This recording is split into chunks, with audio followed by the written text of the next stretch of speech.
Bonjour, bienvenue dans cette nouvelle vidéo. Aujourd'hui, non, la pomme de terre n'est pas un légume.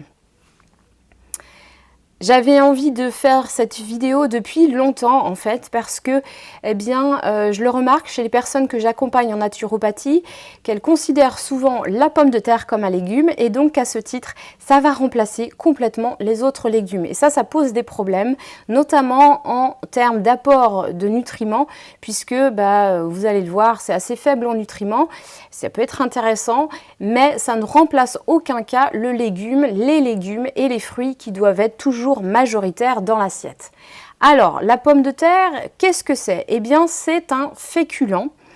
De la même façon que en fait les céréales, donc qui sont composées du riz, du blé, du sarrasin, du millet et de tout ce qui va être fait avec cette base, que ce soit sous forme de grains ou sous forme de farine. Et les féculents, ce sont également les légumineuses, c'est-à-dire les lentilles, les haricots rouges, les haricots blancs et puis bien sûr les pois chiches notamment. Alors, un féculent, et qu'est-ce que c'est? On appelle féculent, en fait, ce sont des aliments qui sont riches en amidon. Un amidon, c'est le sucre qui est contenu là, en l'occurrence, dans la pomme de terre. Donc, on va dire féculent quand il y a à peu près plus de 20% d'amidon dans l'aliment. Alors, ça peut être pour les féculents farineux, moi, ce que j'appelle vraiment les farineux, eh bien, ça peut être la pomme de terre, la patate douce, les topinambours, mais aussi toutes les courges comme les butternuts ou les potimarrons. Alors la pomme de terre en elle-même, eh bien qu'est-ce qu'elle contient? Déjà, elle contient à peu près 70 à 80% d'eau. Bien sûr, ça dépend des variétés. Les glucides, ça va dépendre aussi, mais c'est quand même le nutriment majoritaire avec environ 15 à 20%. Ensuite, il y a un petit peu de minéraux qui sont des minéraux surtout alcalins comme le magnésium, le calcium, le potassium mais aussi le phosphore. Donc ça c'est assez intéressant puisque ça va être vraiment un aliment qui est alcalin et donc qui va avoir tendance à pouvoir désacidifier. Et puis après ça contient un petit peu de protéines et un petit peu de fibres. Alors, c'est bien, on a vu à peu près ce qu'était une pomme de terre, mais alors qu'est-ce qui manque dans tout ça et pourquoi je vous disais que ça ne remplace pas les légumes Eh bien, parce que ça va manquer vraiment de vitamines et ça va manquer aussi de fibres.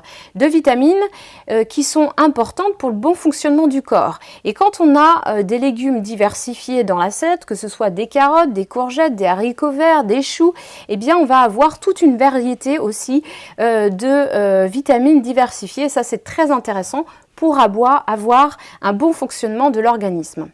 L'autre chose aussi qui va manquer, ce sont les fibres, parce qu'il y a un tout petit peu de fibres, comme je vous le disais, dans la pomme de terre, mais très peu.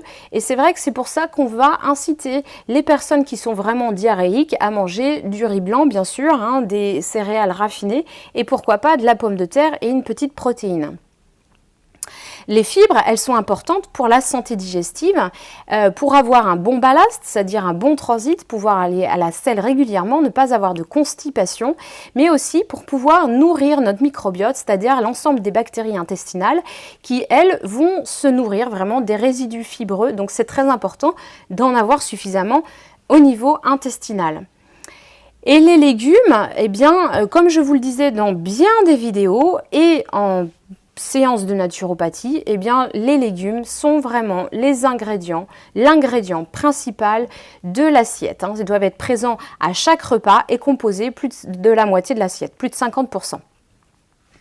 Alors, autre problématique aussi avec les pommes de terre, c'est que ça contient énormément et essentiellement de l'amidon. Et l'amidon, ça va être très rapidement transformé en glucose et parce que c'est très digeste et donc ça va faire vraiment monter très très rapidement la glycémie.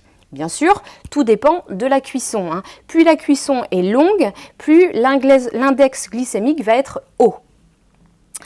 Et donc va déclencher des pics glycémiques.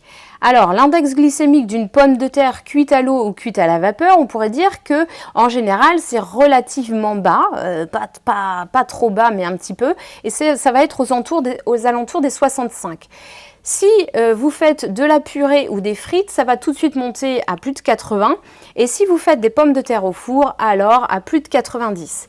Donc vraiment, il y a pommes de terre et pommes de terre. Je vous le disais, c'est un aliment qui est quand même relativement alcalin, donc c'est très intéressant d'en avoir dans l'alimentation, mais à doser avec parcimonie, toujours en accompagnement des légumes bien entendu et des fruits aussi.